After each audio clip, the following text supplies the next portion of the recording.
ଦିନକୁ 3 ଥର ନ ଖା କିଏ ଉଠେଇଲା ଇଏ କଥା। ଏଇ କଣ ବାଇଆଣି ଭଳିଆ ଗପୁଛୁ?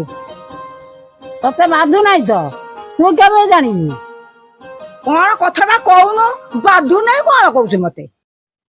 ଇଏ ଖାଇବା ପିଇବା କଥା ରାତି ପାଇଲେ 3 ଟାଇମ ଖାଇବି। ତୁ ବସିବୁ କେମିତି?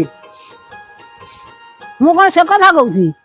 3 ଟାଇମ ରାନ୍ଧିଲା ବେଳକୁ ମତେ ଚିଡି ଚିଡି ଲାଗୁଛି। ତୁ ଗୋଟେ ଟାଇମ ରାନ୍ଧୁନୁ? ଗନ୍ଧିଆ ପଚରା କରି ଖାଇବା। ହଁ ବାସି ପଖାଳ କରିଦବ 3 ଦିନ 4 ଦିନ ଖାଇବୁ।